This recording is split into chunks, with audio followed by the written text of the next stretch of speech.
Hi, it's Tim Lerch from JetCityMusic.com, and today I'm going to present the first of a series of blues lessons that is going to live here on the site, JetCityMusic.com. So here we go.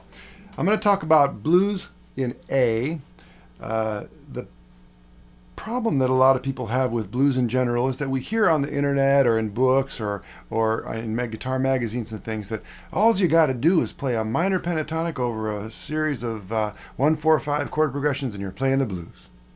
And I think most of us, if we're really honest, realize that that's not exactly the recipe for success. Obviously, you got to listen to blues, and you got to also develop a sense of blues vocabulary. And in my experience, there isn't one or even a couple of different scales that you can think of and then play those scales and get a bluesy sound. So what we're going to deal with in this and in subsequent lessons are learning how to think about these blues melodies in a way that we can move them around and play them and get the most out of them. Some people call them licks. I'm not crazy about that word, but anyway, we'll call them melodies. So the first one I'm going to show you, and this is on the PDF that comes with the lesson, goes like this. Now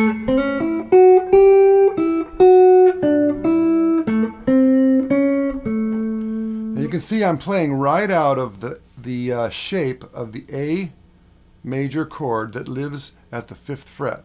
So I've got 7 on the 4th string, 6 on the 3rd string, and then my first finger's covering these top 2 strings. Now I will refer to this shape as our basic mothership shape because we want to see that the lick or the melody lives inside of this chord. So to describe the notes that I'm playing, I can use numbers now, because if you know anything about chord construction, you'll know that this is the root of the A chord, and we can call that 1. This is the 3rd of the A chord, and we'll call that 3, and then the 5th, and then the root again up on top. We'll call that 1 as well. We learned that when we got our first guitar lesson, so we're going to use that. So when you play this lick, we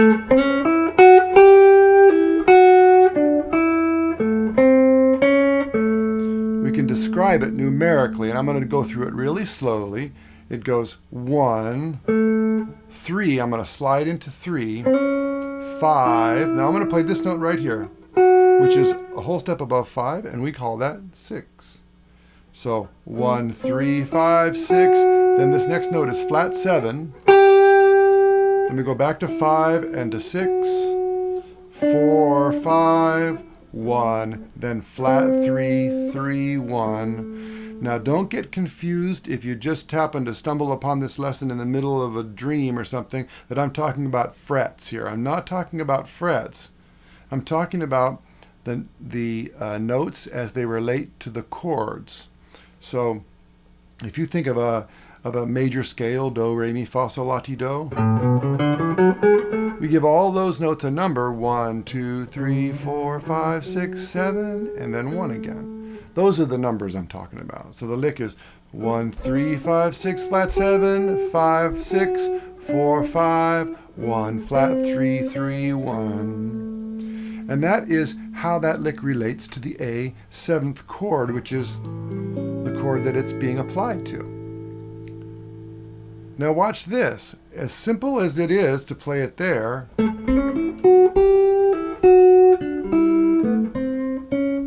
if I moved it to any other fret and I played it over the chord that lived at that fret, so for instance if I moved it to the 10th fret and played it over a D7 chord, the numbers would all be the same. The names of the notes change, the names of the frets change, but the numbers in terms of how the notes relate to the chord of the moment stay exactly the same. So if I go,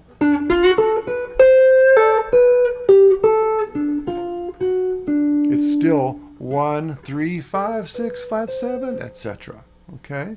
So on the tablature, you might want to do yourself a favor. In fact, I might even do this before. I'll write these numbers down underneath the tab, so the numbers that are underneath the tab are actually the chord tones and the adjacent scale tones that we're going to be using. Now, speaking of moving it around, we want to get some use out of this one simple little lick. And so just like when we play a blues or sing a blues, there's always this tendency for repetition. You say, my baby done done left me. She left me all alone. Now guess what? We didn't get it the first time, so we're going to sing it again. You know my baby done left me. She left me all alone. So we have a little story and then a little repetition of the story. Then something else is said. Oh, I don't want to see her no more, baby. But you know I hate to be alone.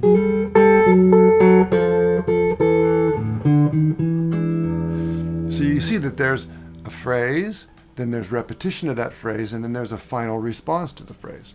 Please forgive me about the lyrics of that song. I was just sort of making something up on the fly, so if you want to steal it, that's okay too. But let's take this little lick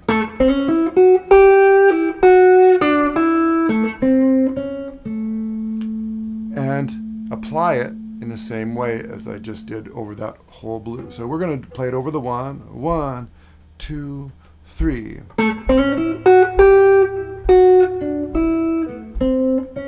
There's a little rest here. Then we do it again.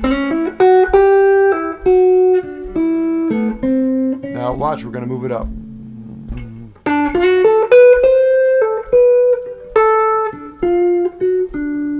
Little rest, and then back down.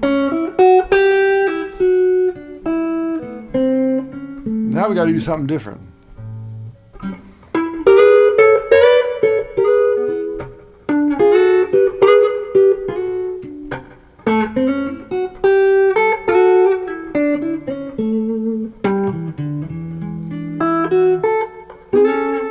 Okay, so one of the problems that guys who are playing blues run into, and I hear it all the time, in fact I experienced it quite a lot myself, is that we don't use this repetition model as much. And so what we do is we play all of our fantastic licks, and then we either run out of ideas and we're forced to just start over again and play all of our fantastic licks again, or we lose the form of the blues. And then what happens is our listener might be impressed with a lot of flashy notes at the first, but then they're a little bit lost as to where we are in the form, especially if we're playing with a trio or by ourselves. So one of the things that this repetition of an idea from the 1 chord to the 4 chord can do is it can really help us make a listenable solo that's based on the form of the blues. Okay, so we don't need to just stick with that lick either. There's a lot of little variations that we can do. So I'll play a few variations as well. I just bent from 6 to flat 7.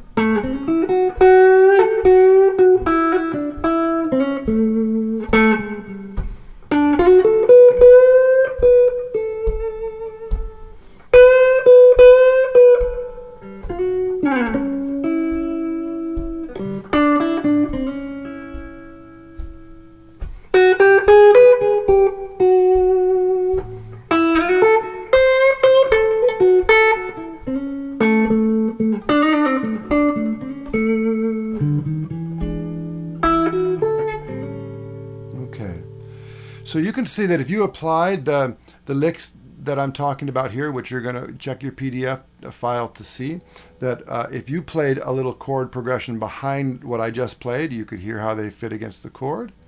I'm going to do one last thing as I go out here for you more advanced players, is I'm going to take that same concept, but I'm going to play the chords underneath, okay? And then we'll be signing off after that. So for now, this is Tim Lerch from JetCityMusic.com saying enjoy the lesson. Please feel free to let me know what you think, if it was helpful or if you want to see some other issues addressed. And enjoy this lick and the ones that are coming. Okay, take care.